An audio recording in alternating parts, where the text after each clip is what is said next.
Bos días, primeiro darlle as grazas á Deputación de que faga actividades deste tipo e que vayan tendo xa un período de creación e de consolidación. Dar as grazas tamén á organización por contar con nós. Eu vou falar sempre en plural porque nós formamos parte dun departamento, vale? Ben, e logo darvos as grazas a vos tamén por un día como a hoxe, un sábado pola mañá que imos ter moi bo, pois vir aquí sempre a formarse é moi importante. Ben, nos imos vos falar un poquinho dos roteiros literarios, roteiros literarios, que é o que facemos nós. A mí gusta moito esta frase para contar a rapazada, polo que comentábamos antes, de que aí agora se estaba analizando moito que era a época franquista, a época que os nosos antepasados padeceron, e que é moi importante que saiban isto, de que matar a unha persoa non que defender unha doutrina, sino que matar a unha persoa. É unha frase que fixera Sebastián Castello cando quería defender, asasinar a Igrexa Católica a Miguel Servet, publicouna nunha obra no 1612, publicouna póstumamente porque, tampouco puido antes o facer. Ben, contovos un poquinho como nos organizamos nós. Nos formamos parte da rede de formación. A rede de formación ten o que está sobre todo o seu servicio de programas de formación, e logo temos os distintos centros de formación en cada unha das provincias. Este último ano se creou o CFR de Santiago, que se separou do CAFI. Antes estaban xuntas e agora se decidiu que ian estar separados. E este máis ou menos, máis ou menos non, este como nos compoñemos nos, o CFR de Compostela ten 9 asesores, logo está o Departamento de Aula Nova con un asesor, coordinación de actividades centralizadas 1, educación digital 9, equipos directivos 1, formación, innovación e internalización 4, inclusión e convivencia 1 e linguas 2. Linguas 2 entre comillas, son dúas compañeras que están no Departamento de Linguas, eu estaba antes no Departamento de Linguas, agora estou noutro, pero este tipo de actividades seguimos a facer conxuntamente os dous. Aquí onde podedes atopar toda a información, o que é o portal educativo, e logo ao lado que é o portal do CAFI, que é onde estamos nós e o CFR de Santiago. Esta é a legislación coa que nós temos que xogar para desenvolver as actividades, que é a que nos vai dicindo o número de persoas que pode ter, as horas que pode ter, o tempo que se pode facer, etc. Que son a orde do 2013, o Real Decreto o Decreto do 25, e logo o Plan Anual de Formación do Profesorado que se publica todos os anos. E esta é, con respecto a outra, a tipoloxía de actividades que podemos ter. Nos roteiros acollémonos aos encontros, que é o que nos permite facer actividades de 8 a 19 horas, collémolas sempre como 8, e nos permite xogar entre 20 persoas e o infinito e máis alá, como contaban nos dibuixos animados. É importante que recalque, que lembredes que nos facemos única e exclusivamente formación para profesorado, para os profes e para que logo os profes leven isto ás aulas, que é o que realmente a non nos interesa, que todo o que se faga, que logo cada un o adapte e o poida levar a súa especialidade ou o seu nivel educativo no que imparte as actividades. Os encontros nos quedan así, formación para profesorado en activo, 8 horas, facémolas nun só día sempre os sábados, e xogamos eso de 20 participantes ata o que poidamos chegar. Este é un resumo do que... Nós non temos un departamento de sociais onde se poida traballar directamente a memoria histórica. Entón, nós o que facemos é traballamos a memoria histórica indirectamente a partir da literatura. Nos propoñemos sempre roteiros literarios e a partir deses, dependendo do libro ou do autor que tratemos, afondamos máis na memoria histórica ou atocamos desguello, deixémolo aí. Ben, o fondo de todo... Tendes a aula virtual do CAFI onde están depositados todos os roteiros. Están en aberto. Só había un que o tivemos que poñer en pechado porque tivemos unha reclamación dun editorial. Era unha obra, un roteiro que fixéramos, non tiña que ver coa memoria histórica, de Graham Greene, pronunciada a galega, e aí tivemos unha queixa, entón, tivemos que poñer en pechado e só darlle acceso ao profesorado que participou. O resto está en aberto. Vos entrades, poñedes a palabra roteiro ou a palabra ruta e vos aparece aí todo. Xogade coas dúas, con roteiro e con ruta, porque ao principio tiñamos o de ruta, ruta, e aí temos van a aparecer outro tipo de actividades que non son plenamente literarias, senón que hai algunhas matemáticas e cosas por estilo. Ben, logo, aí vos deixamos simplemente por curiosidade as actividades, os roteiros que levamos feito. Nos empezamos no 2014 ata a actualidade, se mal non contei outro día, sacamos os que tivemos que anular por motivos da pandemia, creo que tiñamos 90 actividades. E saberedes aí, claro, aí priman o que son os roteiros literarios, vale? Que é de onde saen todos estes. Hai de todo. Bueno, aí, como logo vos vai mandar Eva a presentación, pois aí xos podedes mirar, pero se non, o máis cómodo, ides a aula virtual, poñedes ali o de roteiro, e vos aparece todo. Bueno, aí van indo os que fixemos todos os anos. Este é o que nos interesa agora. Nos temos, cando me falou Eva, intentei clasificar máis ou menos as actividades que vos pudesen interesar a vos. Entón temos as actividades nas que tratamos directamente a memoria histórica, iso é porque o libro que collemos trata o tema sí ou sí, é o todo. Actividades onde a memoria histórica se mete porque nos tratamos un autor e hai algún punto que faga referencia a ese autor, e logo son as que collemos de esguello. Pasamos por aí e nos interesa o tema e o metemos. Hai veces que é por calzador, pero non nos interesa. Vos pensade que os que sodes docentes, cando facedes esas actividades, se podedes facer o departamento de galego, co de historia, co de xeografía, co de biología, etc., é moito máis fácil facelo, sobre todo cos prezos que están tendose os autobuses e a gasolina, que nos tira un poquinho para atrás.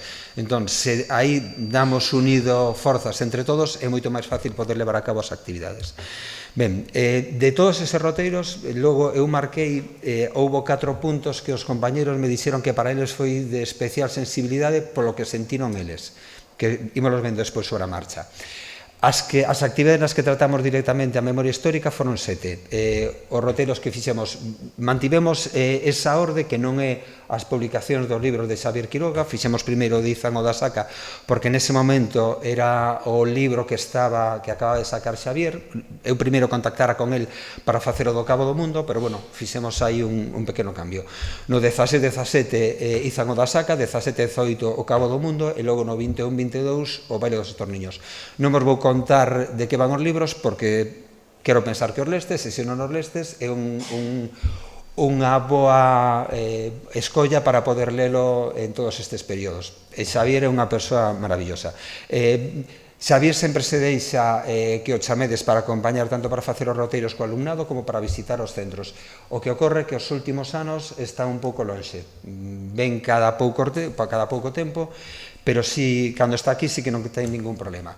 Logo fixemos o roteiro de Castelao no 17-18, aquí o que fixemos, bueno, claro, tratamos a Castelao sobre todo na súa estadía en Pontevedra a partir do libro de Luis Rey Núñez. Aí falamos tamén con Xosé Álvarez Castro para que nos falase de Pontevedra nos anos do Medo e que nos falase tamén do Anaquiño de Mourente nos anos do Medo.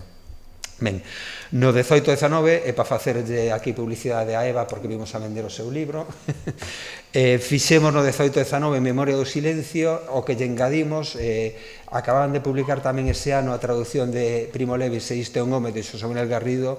Bueno, comentamos a posibilidade de que viñese con nós, e fixemos, bueno, pois o roteiro por Celanova coas irmás Touza.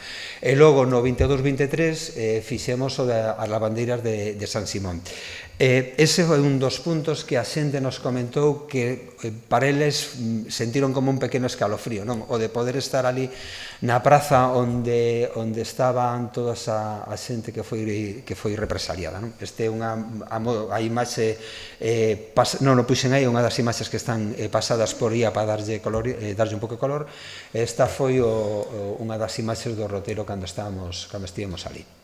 Ben, logo no 24-25 fixemos un con Ernest Hemingway, coa obra Por quen dobran las campanas na zona de Madrid da Serra, onde el desenvolvía máis ou menos donde realmente se produciu a batalla, e el colocou ali a cova e a situación.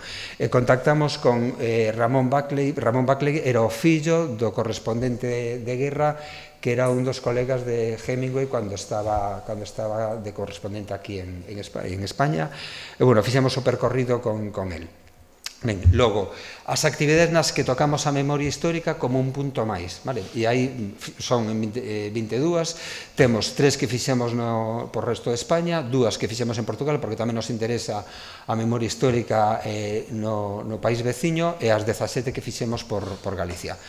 Esta foi a primeira no 17-18 que fixemos con o roteiro de Miguel Hernández en Orihuela, e aí a xente, bueno, aí están marcados, a parte superior de arriba foi o cárcere onde metían os presos, que era o colexio religioso, a da baixa central é onde prenderon a Miguel Hernández, o punto exacto, e a da esquerda, perdón, a da dereita baixo de todo, é o refuxio da Guerra Civil, e aí onde nos comentou a xente que aí tamén lle sentiu, bueno, pois un pequeno escalofrío, pois sabendo que cando había calquera ameaza de bombardeo en Orihuela, pois a xente se tiña que refuxiar aí. En Orihuela, moito nos doe, pero creo que neste momento estaba gobernando Vox, e unha das cousas que estaba impedindo, pois, algunha destas, pechando algunha destas instalacións.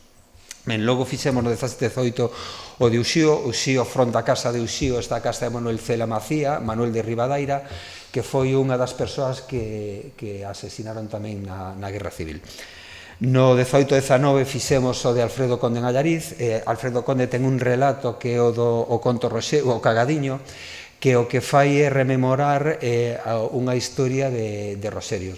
E a imaxe que vedes aí da igrexa de Santiago é o espazo que aínda se conserva con todos os nomes da xente que morreu na Guerra Civil, pero no bando vencedor. Os que estaban no bando perdedor pois non teñen constancia. No 18-19 fixemos o de Federico García Lorca en Granada, e aí nos quedamos coa parte final que a que estaba máis vinculada á memoria histórica, o paseo que cando levaron preso a Colonia na parte alta de Alfacar, e logo donde presumiblemente o asasinaron, donde está ou estivo enterrado, que eso non o sabemos, pero sí que é un lugar de memoria histórica, e que a xente tamén nos comentou que aí sentiu, hubo un tremendo silencio, sentiu un pequeno escalofrío sabendo que aí hai mogollón de tumbas de xente que está tirada aínda nas nosas cunetas. Logo, no 18-19, fixemos o de Carballo Calero, fixemos Carballo en Ferrol e Carballo en Lugo, logo nos quedaba Carballo en Compostela, veu a pandemia e non o pudemos rematar. Recordade, Carballo Calero estivo preso no centro penitenciario de Jaén, e cando fixemos o percorrido por Lugo, dende a muralla, quedámonos co cárcere onde estivo a xente presa e onde os sacaban para pasear. No 21-22 fixemos o de Olga Novo. Olga Novo está moi metida nos temas da memoria histórica na zona da Pobra do Brollón. Ten unha serie de poemas, tamén ten traballado sobre a recuperación de tres, neste momento son 3 persoas que non se deron atopado aínda. Aí aparecen os 5, 2 deles sí que se deron atopado cando se fixeron as excavacións onde a igrexa, pero hai 3 corpos que nestes momentos non apareceron e se creen que posiblemente estean debaixo do altar da igrexa, porque a igrexa fixeronlle unha recolocación, e cando fixeron as excavacións puideron excavar ata onde puideron chegar. Logo, no 21-22, fixemos o de Yolanda Castaño. Yolanda Castaño ten un dos poemas dedicados, o poema que se titula Algunhas estrelas non caen no cero, que se lle dedica a homenaxe ás vítimas do Portiño. Toda un poema onde conta a xente que intentou escapar por esa zona, chegou a Garda Civil e pasou o que pasou. No 21-22 fixemos o de Florencio Delgado Gurriarán. Florencio ten un par de puntos emblemáticos na súa biografía. Ten varios poemas que lle están dedicados a parte dos seus compañeros que asasinaron na súa terra, a Abdón II, a Elías López e a José Luis Delgado Núñez. Logo estamos aí arriba, a Casa do Río Cigüeño, que é un centro cultural que aí onde tiñan o local de represión da Garda Civil. No 21-22 fixemos o da Xeracións en Ourense, un dos puntos obrigados é onde tiña a casa de Nacenza Alexander Bóveda e onde tiña a casa Arturo Noguerol. Recordade, Arturo Noguerol era onde tiñan inicialmente a sede do Grupo Nos, ali moi próximo o centro Eduardo Pandano, Ramón Otero Pedrallo no posío. Os dous xa sabedes que os pasearon. E agora nos metemos tamén un poquinho con Portugal, xa que estamos no 25. En Portugal fixemos no 21-22 o roteiro literario con Saramago. Saramago sempre nos conta e ten recollido na súa obra o local onde estaba a PIDE, onde se levaban a xente de esquerdas e onde eran, onde eran teóricamente os levaban para facerlles os interrogatorios, pero dali os sacaban xa para asasinar. O da PIDE na actualidade é un restaurante na rúa Antonio María Cardoso. No 22-23 fixemos o de Celso Emilio Ferreiro en Celanova, e aí hai 3 puntos que son emblemáticos.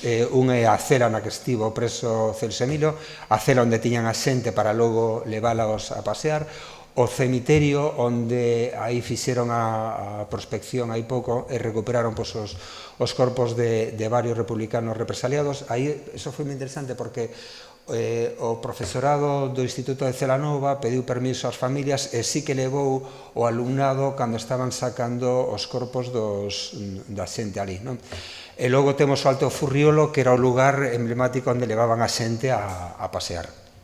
Ben, este é a cela onde estivo Celso Emilio, era un dos puntos que a xente tamén lle pareceu un pouco sensible para estes temas. Logo, no 22-23 fixemos Unamuno. Recorda que Unamuno tivo uns bailoteos ideolóxicos, ao final tivo esa escena entre real ou non se sabe se foi tal cal así. Polo agora nos interesa, mentre non haxa outro xeito de demostrar que non foi así, que foi real. E logo toda a historia de que Unamuno o tiveron recluso na casa, e logo morreu así dun xeito un pouco, non se sabe moi ben como. Hai parte da xente que cree que realmente o que fixeron foi asasinalo, outra xente pensa que non. O que si é certo que logo o réxime franquista sí que se intentou apoderar un poquinho da imaxe de Unamuno como unha das persoas importantes no réxime. Logo, no 22-23 fixemos o de Fernández del Riego. Este é o que fixemos en Loureza. Fixemos en Loureza, en Vigo. En Loureza hai un apartado, ou hai unha rúa e unha casa onde foi asasinado Luis Trigochao, o Gardarrías, que era un guerrilleiro republicano que se viñera a gochar ali a Loureza. Ben, logo en Vigo fixemos unha parada no Marco, onde foi un centro de reclusión na cidade olívica.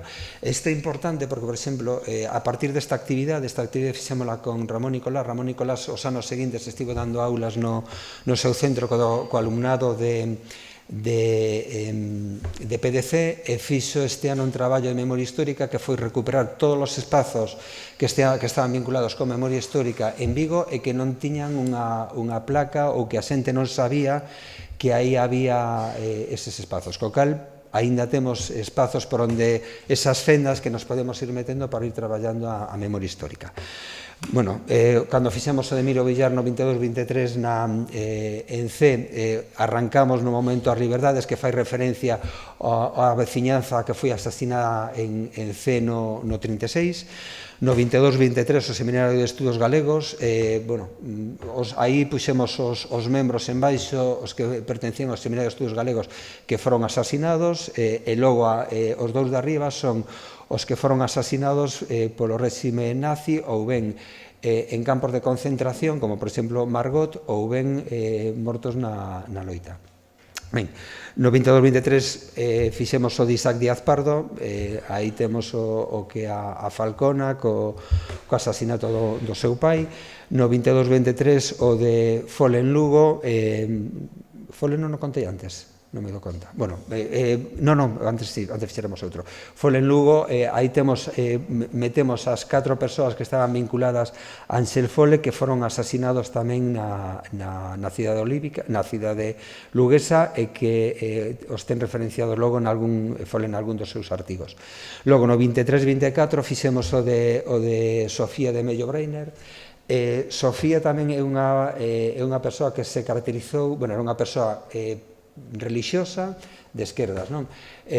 Tivo un traballo moi importante cando, por exemplo, na igrexa de San Domingos fixeron unha quedada de todos os que eran xente relixiosa, fose de dereitas ou de esquerdas, pero que estaban en contra da guerra colonial, non? Fixeron así dúas, a primeira saíulles ben porque a PIDE non se meteu, non nos colleunos a pé cambiado, pero na segunda pecharonlles a igrexa, entón logo se cambiaron para outra, etc. Ben, e logo a foto de arriba, a que temos da persoa que está no alto dunha, como se chama? Dunha cabina telefónica, Fernando Sousa Tavares, que é o home de Sofía de Mello, o ex-marido, mellor dito, de Sofía de Mello, que cando foi o golpe de Estado, Sofía estaba no outro lado, o golpe de Estado, cando foi, o golpe para restaurar a democracia, el era o que aparecía no alto das cabinas, pois falando a xente. E logo volve a estar aí a imaxe da PIDE, porque a Sofía sí que a levaron a interrogar, o que pasa que Sofía era unha muller de armas tomar, tomounos sempre puteando a xente, non? Ela, como era dunha familia tamén un pouco poderosa, sabíase ata certo punto un pouco que non lle ian tocar moito as narices, pero ela ao mesmo tempo ali o que fixo, Soledelo nos seus artigos foi así de claro putear a quen a estaba interrogando. Ben, logo fixemos o de Celso Emilio Ferreiro este ano. Celso Emilio Ferreiro ten un poema que lle dedica a Ramón Rivero Aguilar Otero, que foi a persoa que, entre outros, condenou non, era o que acusaba a Alexandre Bóveda. Ten o poema recollido na revista Alba, non me acordo xusto en Caldela. Logo aí temos a cruz que algúns queren manter, que é un símbolo franquista, que non ten estéticamente absolutamente nada, me estou pasando un minuto, e logo temos abaixo o marco. Eu ahora vou moi rápido. Estas son as actividades nas que, sen ter nada que ver coa memoria histórica, pasamos por ali e sí que nos interesa tocar o tema. Cando fixemos a ruta currosiana no 15-16 e 16-17, lóxicamente paramos no mosteiro onde era o centro de represión, e tamén visitamos a cela na que estaba preso, na que prenderon a Curros e a máis xente. Cando fixemos o Monte Pindo na poesía galega, que o fixeran Miro e Silberto Camaño, se lle falou tamén dos espazos da memoria.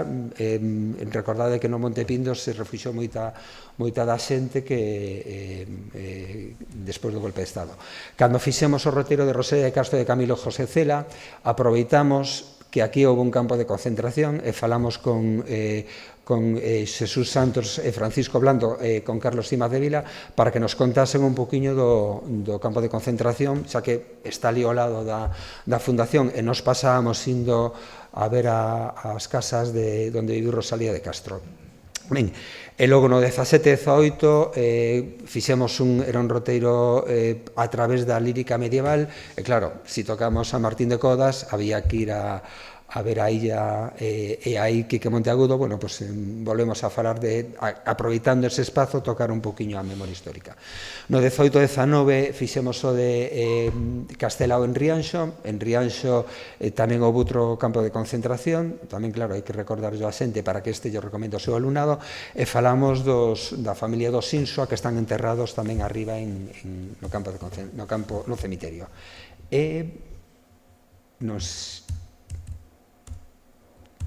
E acabamos aí. Paseime 3 minutos, perdón. Non pasa nada. Cambio de sitio. Vale.